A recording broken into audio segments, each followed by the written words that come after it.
AFR On Demand is brought to you by Breck Golf. Try Beaver Creek today, just 20 minutes from downtown Baton Rouge in the Zachary area. They've got a PGA Tour driving range, a short game practice area, 30 to 40-yard practice shots. It's a great place to chip and putt and practice if you don't have time for a full round. Book your tee time today, golf.breck.org, golf.breck.org.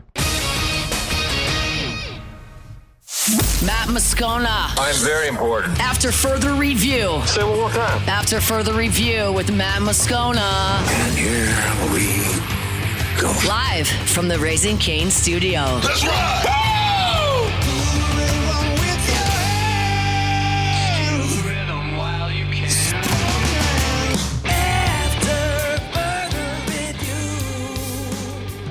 Hour 2, off we go. Welcome aboard. Glad you're with us.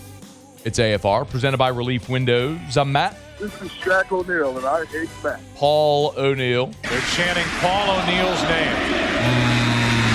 name. Muso.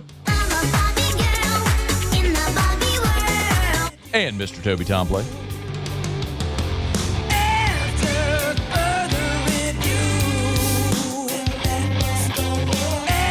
All right, we're here. Glad you are as well. Get out there and make it a good one. David DeLucci, 1 hour from right now. The president issued an executive order on Friday while we were away.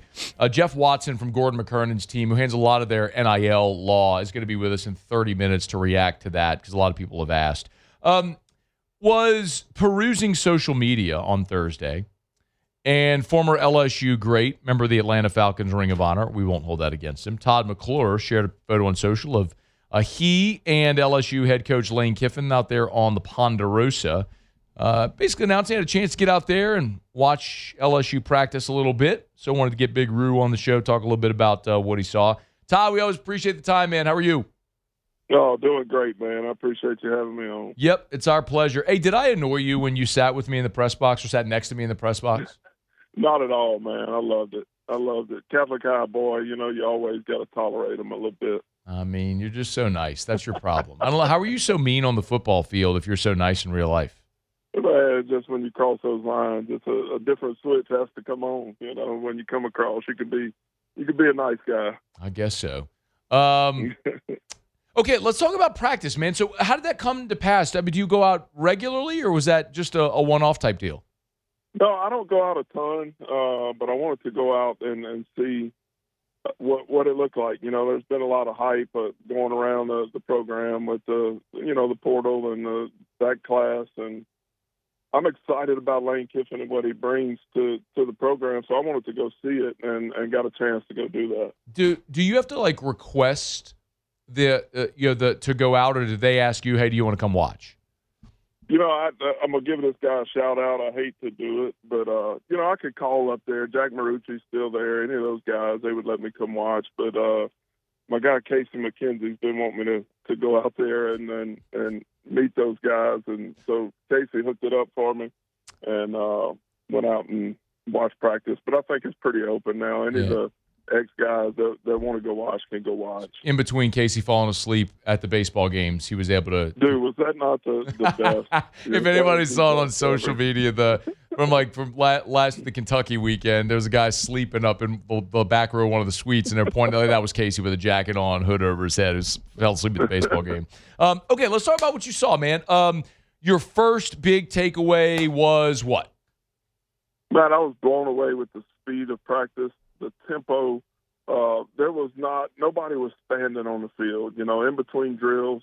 And then when they were in team periods, the thing that blew me away the most was the tempo that the offense was getting plays off.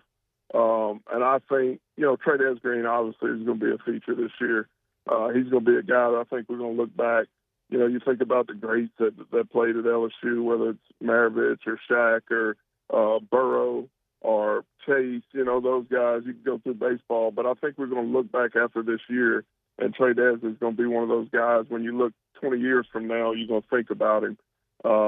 Because I think the way this offense is structured, he's about to be showcased, and he's just a freak, and looking forward to it. we know the physical ability for Trey'Dez is there. I mean, that's all undeniable. What did you see on Thursday that leads you to believe he's poised for a breakout in this offense? A couple things, obviously, besides his physical ability, but what Lane and the offensive staff is doing with formations. I watched Trey'Dez line up, I'm not going to say where, but all over the field, okay. And then they put him in motion, and they're creating a nightmare for that defensive coordinator. And then they're going to make it fast. They're going to run a play, get back up there. Trey'Dez is going to be somewhere else. He's going to be in motion. The thing that I saw also, Matt, that moving Trey'Dez around is going to free up other guys, and what it's going to do for this running game, because you send him in motion, you get a linebacker just one step out of place, and then we're going to see that running game create some big runs just with this style of offense. Todd McClure is our guest. Can you give us some context as well on, like you said, the speed and the tempo, which Todd is something everybody that I've talked to that's been out there has been like, man, it's jaw-dropping how fast they go. Like, you went through, obviously, practices at college and in the pro level. Like, can you just give us some context on what that means, like how fast they're going and all that? Yeah, Matt, when I first got in the NFL, Coach Dan Reeves, who was old school, had an old school mentality. So we would have 3-hour practice, and then at the end of practice, we would run 8 to 10 gassers, back and forth across the field. So you had to save a little bit in the tank during practice, knowing on the back end you had to run these gassers. And then Jim Moore Jr. came in, and he took conditioning away, but our tempo of practice was unbelievable. Our individual periods were so high energy, and then there was never any downtime. And that's kind of what I see, or not kind of what I see. What I saw when I went out there Thursday was there was no dead time. Guys were going from individual periods to inside or run periods to 7-on-7 team periods, but it was going on 2 fields. And then what I saw, and I told Coach Kiffin, the D-line was so gassed after running that team period because of the tempo and the pace that the plays were being called. And it's just going to pay off for this team. When you play in Death Valley on a Saturday night, the humidity, the heat, our guys are going to be ready for it, and they're going to be in better shape, and then they can go showcase what they can do. He's at Todd McClure 62 if you want to give him a follow. I'll come back to Kiffin specifically in a second, but I do want to ask you about the offensive line. I mean, that's obviously your specialty. And Todd, when we go out to watch individual, it's the one group we don't really get to see because they're literally 130 yards away from where we stand. And right. and you're trying to look past 2 fields of players. It's not a criticism. It's just the reality of what it is. And I'm grateful for every access we get. So if you would, man, just let me know, what did you see from that unit in your day out there watching practice?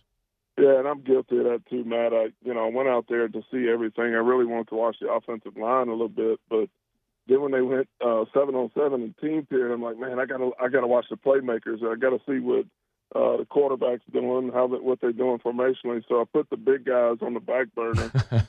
But I did get at the end of practice, got to meet the O-line coaches, got to meet Moore, Seaton, of course, the Bordelon boys. I played with Ben, so know their boys well. I was blown away with Moore and with Seaton, the guys they were. The way they were able to communicate with me, what they were seeing, what they were trying to improve on. When you have a guy in the middle that's super smart and bright, I think Moore might have been one of the biggest signs getting him back this year. I'm just excited. We struggled a little bit at guard last year, upgraded there a little bit, and then you go pick up Seaton, you bring Moore back, and with this scheme and the tempo of it, I think the offensive line is going to do really well. Yeah, Braylon Moore, they really identified 6 guys, 3 on both sides of the ball that they were hoping to bring back. Braylon Moore, Trey'Dez, and Harlan Berry were the 3 on the offensive side. Got them all back, which is great to see. Can you elaborate a bit more on I don't know if you noticed, but we know Moore is going to be the center, and we know Seaton's going to be the left tackle, right? Aluba from Maryland, he's a 2-year starter in the Big Ten at right guard. He's probably going to be there, Todd, barring an upset. Left guard, right tackle are going to be the spots up for grabs. I don't expect you to know any of the names, but did anybody, for whatever reason, like a jersey number within the offensive line unit stand out? Even if it's just like you thought someone was big or whatever? No, I mean, other than, Seaton, and I watch Moore when I could, I feel terrible because normally, I know all of these guys. I watch them in high school, the old days. You know, you watch them in high school, you know where they're from. Now I don't know, you know, I barely know any of these guys, you know, so I really didn't get to focus on that offensive line. I know there's the receiver from Hawaii. I believe it was him. Yep, Jackson he Harris. Showed some flashes. Yeah, he showed some flashes out there. They're just going to be a hard offense to cover, to scheme against, and then it's coming at you fast, so you take that D coordinator out the game. I know they had Blake Baker in cleats. I've never seen a coach a practice with cleats on. Blake Baker had cleats on. He does it he's done it since he got here. He coaches every practice. I love it. Dude, it's so good watching him. Like, he gets out there and does the drills with the guys. It's crazy. I love his energy. The energy. He's so good, man. The energy's awesome. Yeah. You see why guys love him. Hey, Lane Kiffin, obviously a polarizing guy. Had you ever met him before, by the way, before Thursday? No, that's the first time I met him. Okay, you know, first impression. Yeah, first impression, I was blown away. And that's one of the things I wanted to see at practice was he just like the GM type that stood back and just kind of watched offense, kind of watched defense, you know, with his arms folded. But he was fully invested in every rep, every snap, the formations, making sure they were crisp, you know, hands on his knees like he was right there in the huddle. And then talking with his coaches, you know, I think he gets a bad rap sometimes with some of the things he does off the field. But what I saw when I went to practice, he's 100% locked in. And, you know, obviously he's got a lot riding on it. He wants to go out there and put a good product out there. And he's got a great scheme, and he's got the talent to have a great year. You know, Todd, there's this whole conversation about how relational as a coach you really need to be in 2026, right? I mean, it's the portal era. Guys are getting paid. I mean, it feels a lot more like the NFL. Now, you played for coaches that you liked, and we've talked about Bobby Petrino and your experience there in the past as well, right? Who maybe you didn't love so much. Do you think it matters, or to what degree might you gauge Lane Kiffin's personality if he's not the quote-unquote player's coach in 2026? Like, how much does that matter? I think it matters huge, man. You look at everything, and kids are watching. They're watching social media. They're watching Twitter and Snapchat and Instagram, and he's all over it, you know. So when players that play football, they look and they see this coach, they may want to go play for him. So I think he's a little bit ahead of the game with all that, and he gets criticized some, but that's what kids every day when they're not on the practice field, athletes, they're on Instagram and they're looking to see what's going on, and he's there, and he does it smartly, I believe. Sometimes he takes his shots, which I love, but from what I've seen, when it's time to lock in and get ready to go to work, he's ready. By the way, Kiffin just 2 minutes ago posted on his Twitter a photo of he and the Burrows. So I guess the Robin and Jimmy were out at practice today. So the former first family or the parents of the first son of LSU athletics, the Burrows, over here at the coach's office today. It's pretty cool, man. Todd McClure is our guest, former Tiger great. We appreciate the time as always, man. We'll visit soon. All right, buddy. Thank you, man. All right, be well. It's After Further Review, brought to you by First South Farm Credit. I mean, Big Roo knows his way around some hunting property. Big land up there in Zachary. Tell you, man, you want that land to have your own wood and furniture business? You could do it. First South Farm Credit can help. Maybe you want that hunting property, that recreational property. Maybe this time of year with tax season. I mean, 9 days away from tax day. Maybe you're at that point where you realize, I need to do something, lower this tax bill a little bit. Well, maybe owning recreational timber property could be a great option. Talk to your CPA. See if that's something you should consider. And then call First South Farm Credit. Your first call should be to First South Farm Credit. If you're thinking of buying land, firstsouthland.com. Firstsouthland.com. Your first call should be to First South Farm Credit. Firstsouthland.com. All right, y'all, it's After Further Review. Glad to have you aboard with us. Again, Tigers will be back on the practice field Tuesday, Thursday, Saturday this week. We do have media availability for all three. As we have media availability, we'll certainly keep you up to date with our practice reports, both at LouisianaSports.net. We'll do them here on AFR. I'll get you covered over at Locked on LSU as well. Podcast or YouTube, please give me a sub. I'd appreciate that. All right, I got to break, y'all. Jeff Watson from Gordon McKernan's office could be here in 15 minutes.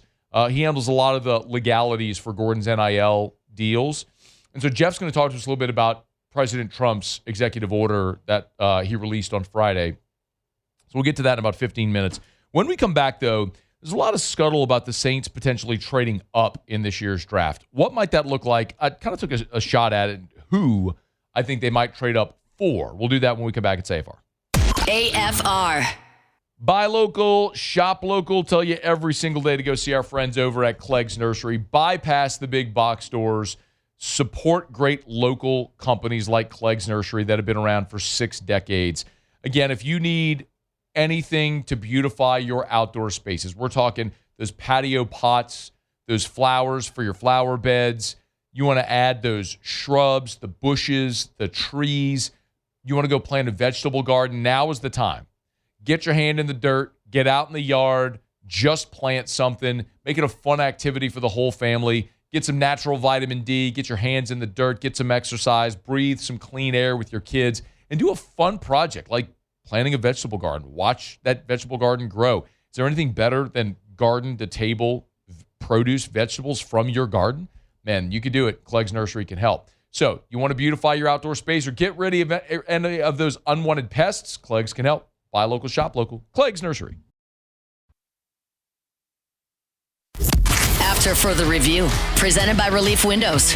Windows, doors, siding, and oh, we do shutters too.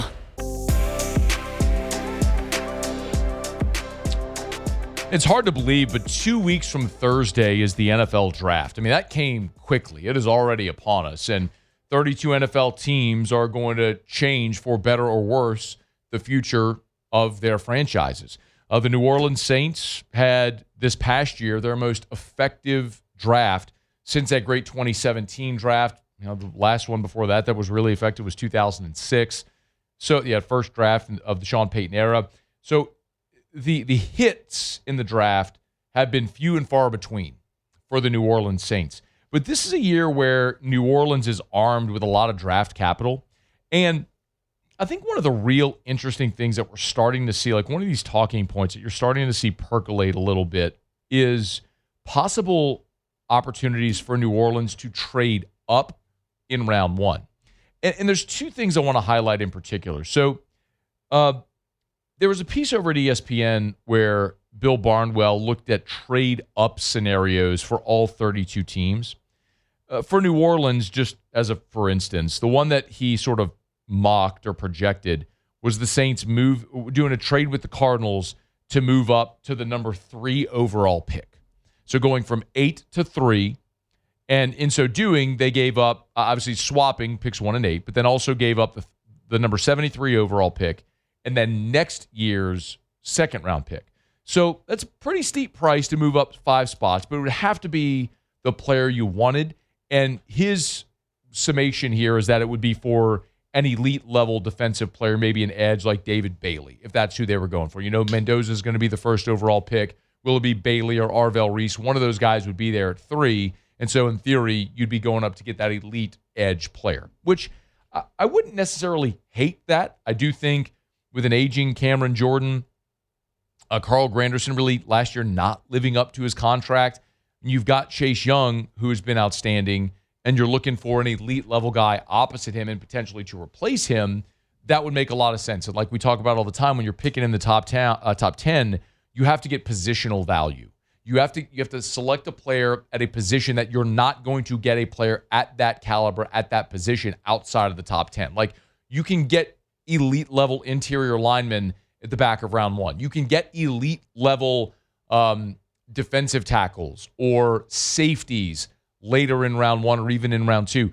So when you're looking top 10, it's like you're going quarterback, you're going edge rusher, you're going elite-level left tackle. Like, those are the types of positions that you're picking with the top 10. So if that's something maybe that New Orleans, like if they just absolutely loved a player, if a guy like Arvell Reese or David Bailey they thought was the best player in this draft and they're sitting there at 3 and ultimately make the decision to move up and they felt it was worth it, okay, well, that's one way, is moving up from 8.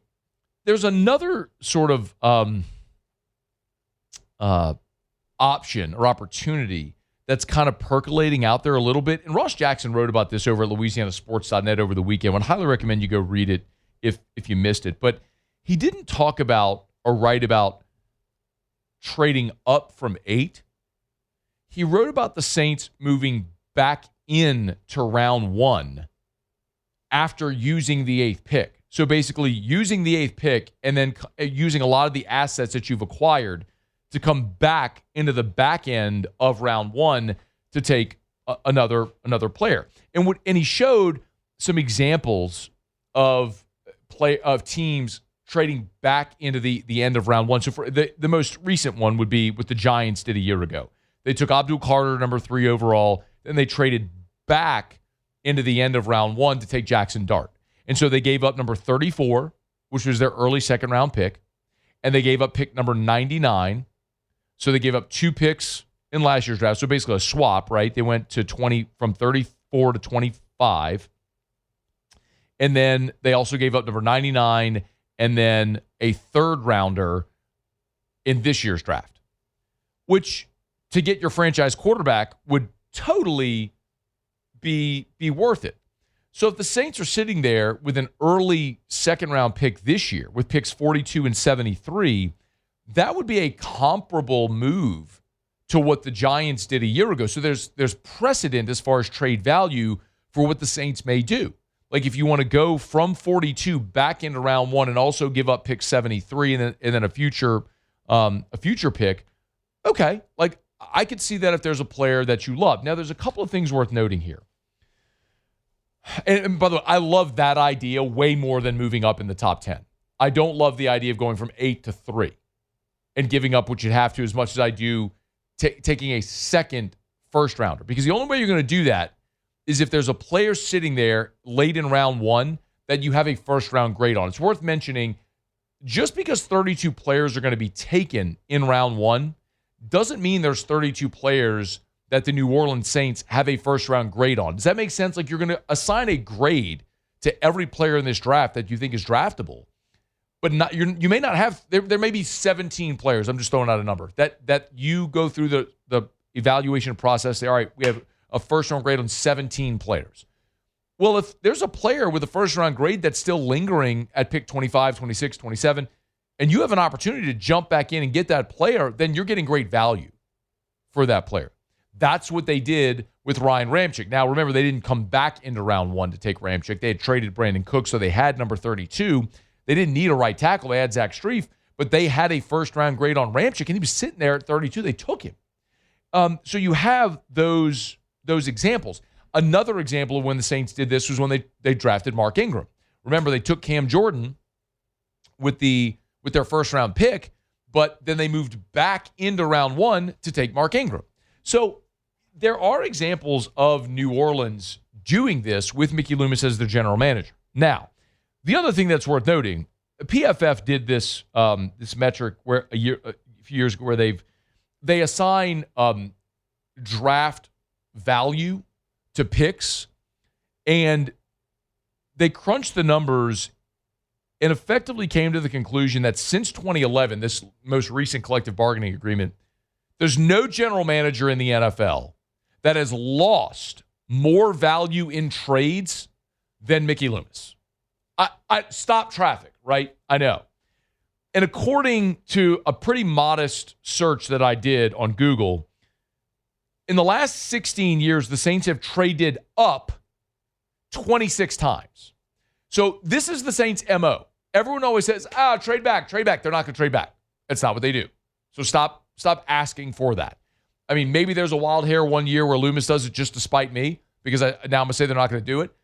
But I mean, actions speak louder than words. They trade up. It's what they do.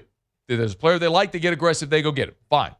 So it's just looking at how you may execute that this year. So if you have a player lingering late in round 1 that has a first-round grade, then I'm good with doing that if you see positional value. Now, what you do at 8 is largely going to determine who or what position you might draft in the back of round 1. And I will give you 4 players that could be there at the end of round one that I think are interesting options for New Orleans, depending on what they do at 8. Now, recently over at ESPN, their 4 draft analysts, Mel Kiper, Matt Miller, Jordan Reed, and Field Yates, did a mock draft, the 4 of them. So it was sort of like they just rotated, right? So like one guy would make the first pick, and then the next would make the second pick, and then the third pick, and so on. You understand. So when they were doing this mock draft with the 4 of them, and they got to the end of the draft, or the end of round 1, there were 4 players available that I thought it would be interesting for New Orleans to come back in and get if it came to that.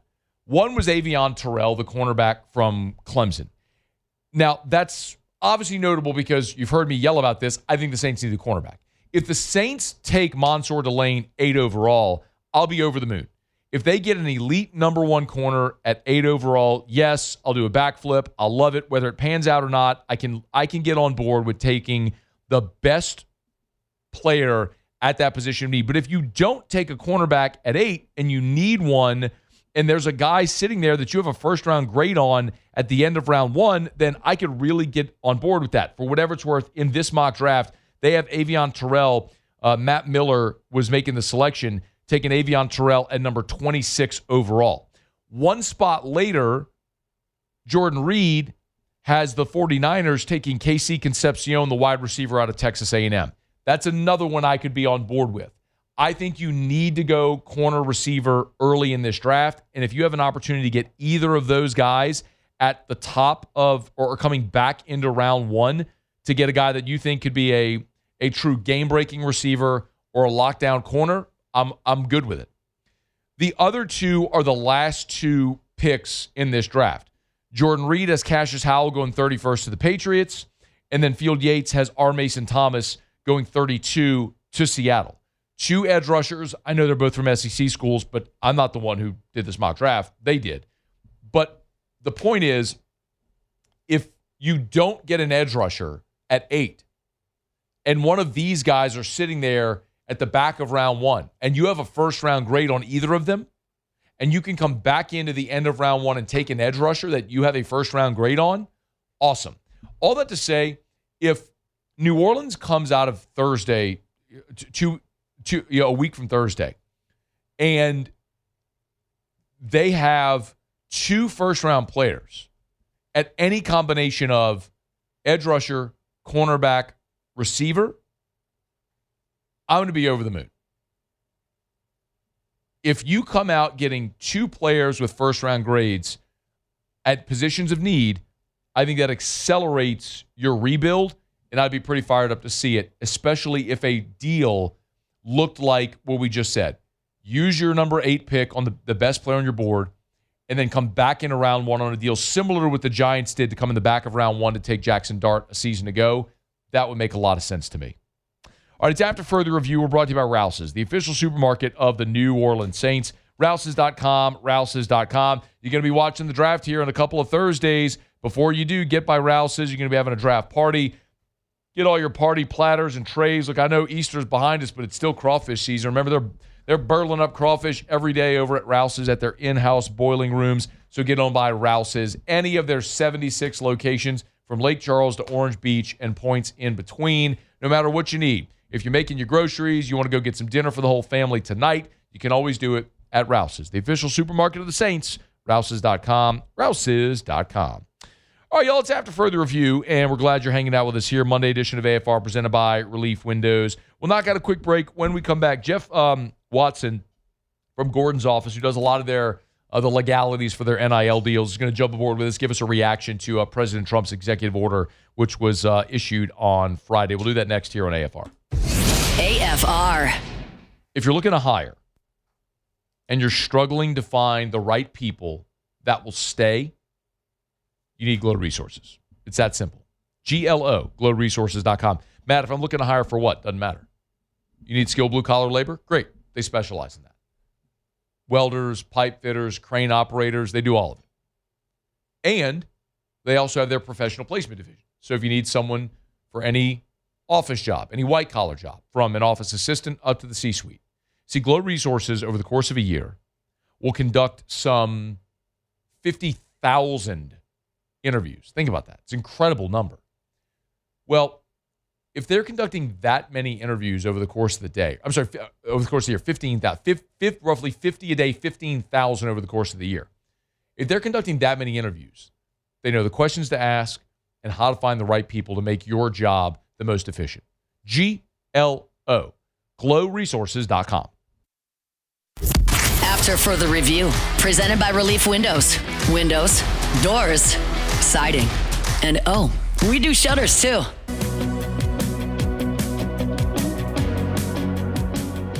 So President Trump issued the long-awaited executive order on the future of college sports. Jeff Watson is an attorney with Gordon McKernan's group who has handled the legalities and contracts of a lot of the NIL deals they've done there at the G team. Joined us to give a little reaction. Jeff, how are you, man?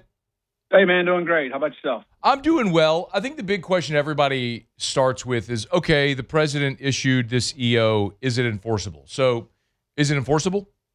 So it's not enforceable. And when I say that, I mean this. So the executive order is basically a directive to the federal agencies to do something and to look into this.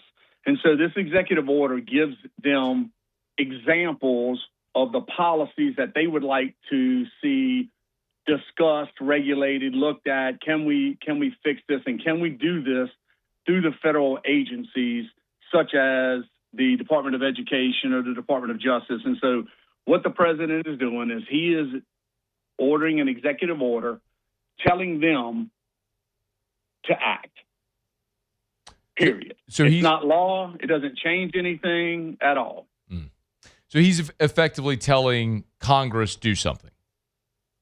Not Congress yet, but Congress is part of this because we want more and more of this to happen so that more and more people are looking at it so we can finally get control, because NIL is state-run entity. It's institutions, it's private agreements, and you got with an executive order that's federal trying to regulate state action, and that's not normal.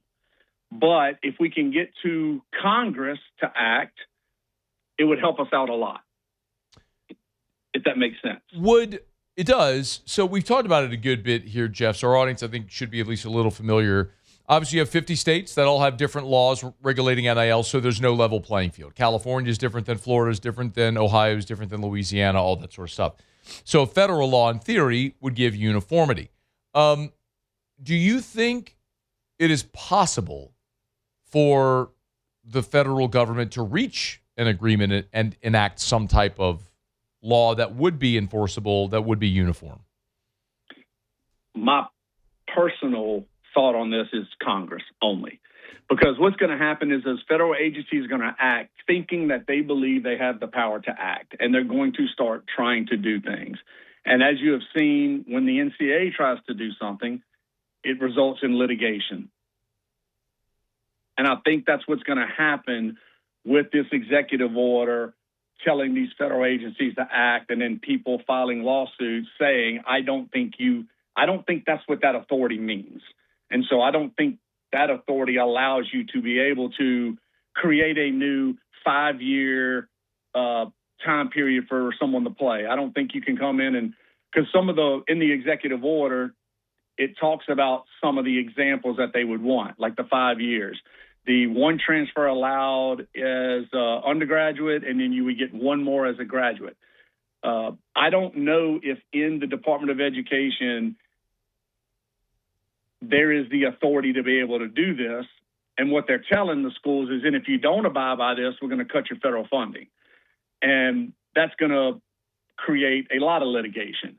So do we sit around in litigation for a bunch of years, or do we finally get this to Congress, can come in and pass some legislation? We can get some antitrust language put in this, and then we can get both sides to the table and negotiate and bargain and have a collective bargaining, and then we get some rules.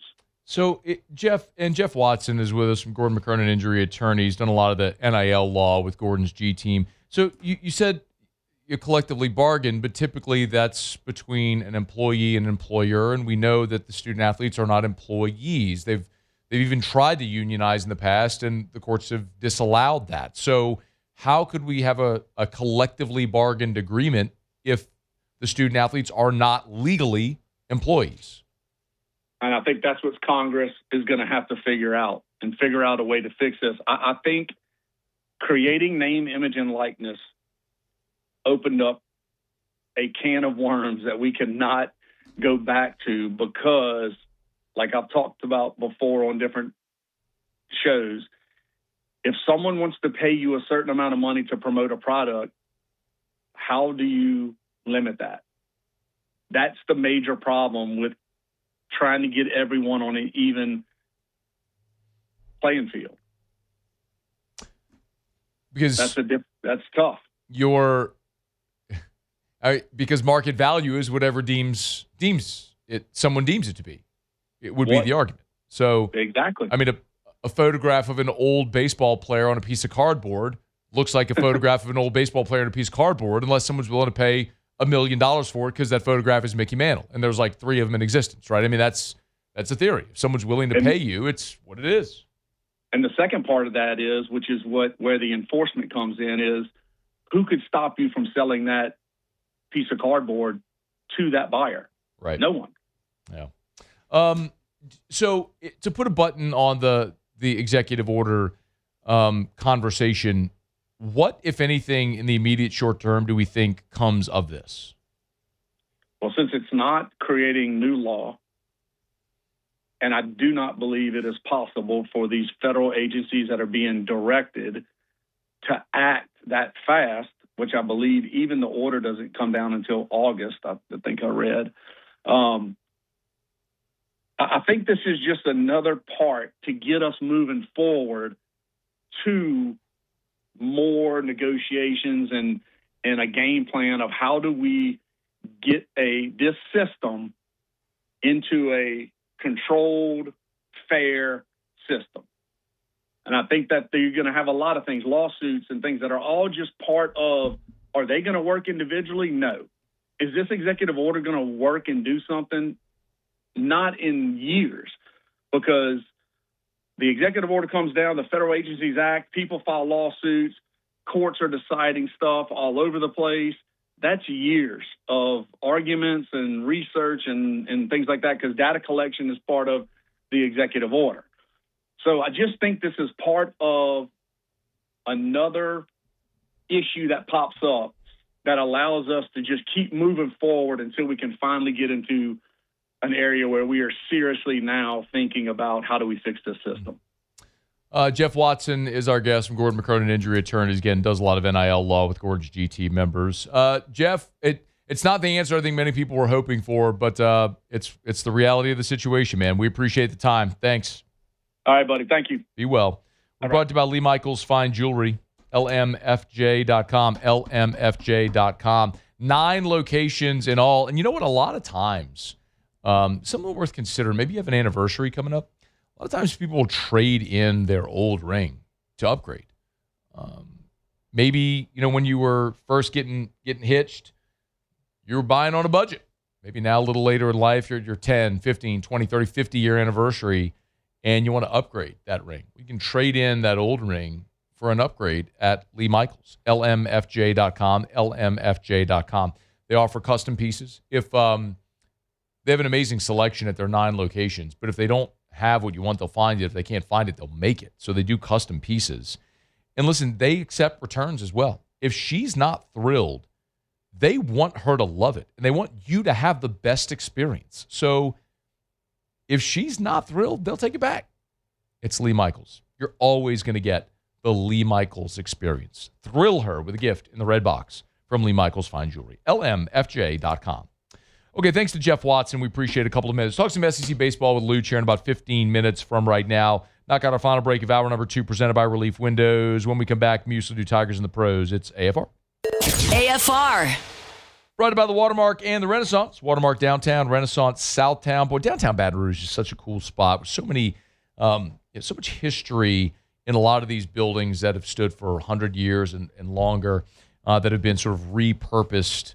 And Watermark Baton Rouge is a great, maybe the sterling example of that. The old Louisiana National Bank building, the original high-rise in downtown Baton Rouge. The building's 100 years old.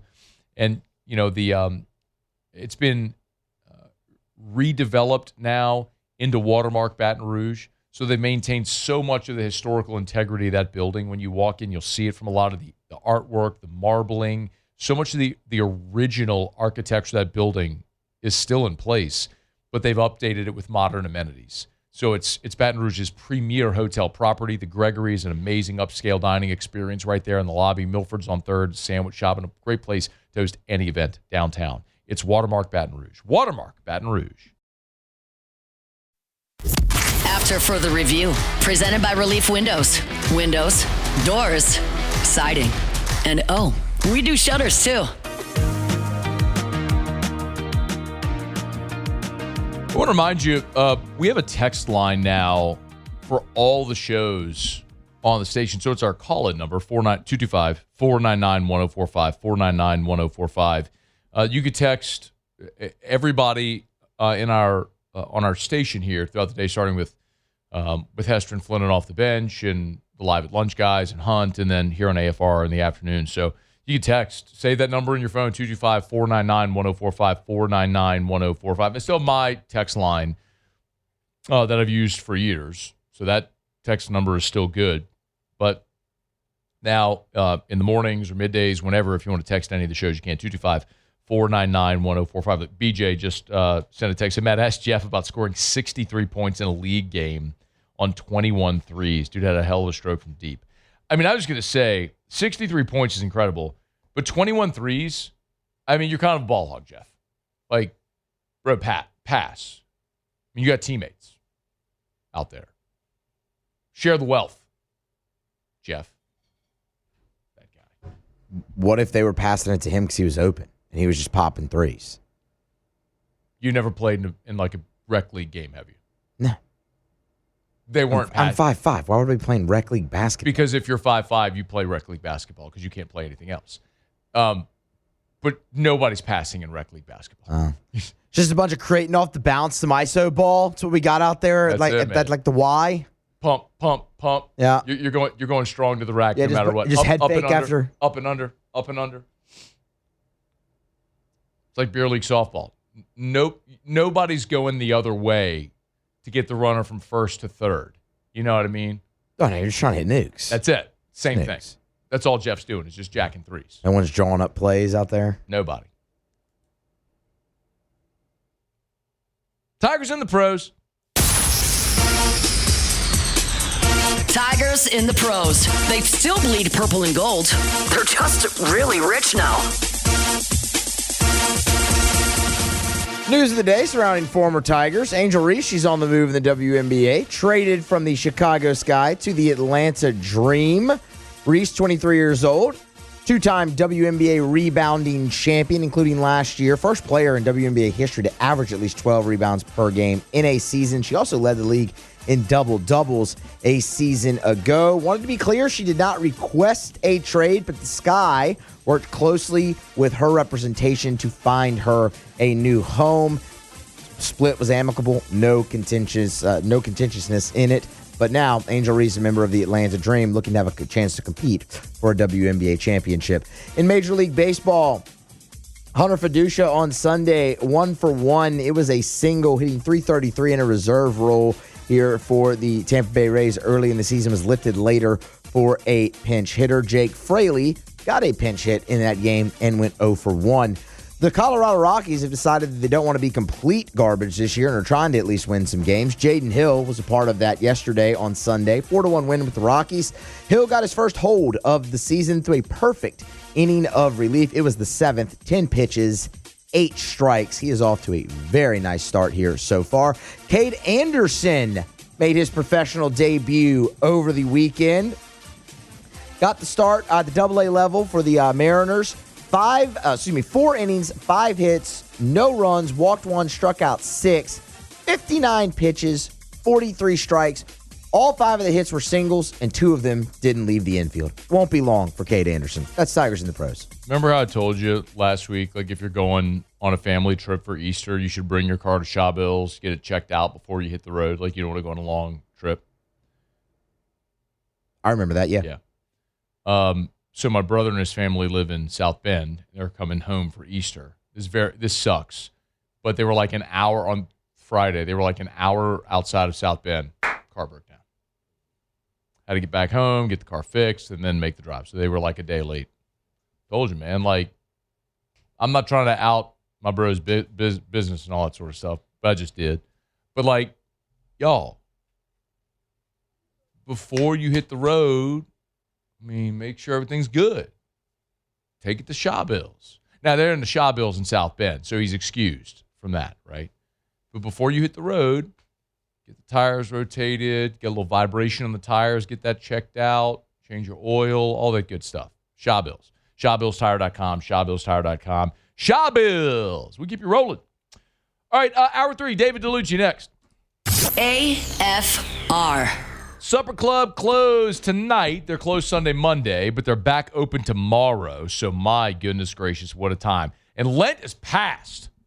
We made it. We made it through the 40 days. So if you were abstaining from meat on Fridays, or maybe you gave up meat for Lent, Lent is past. Celebrate this weekend or any day this week at Supper Club.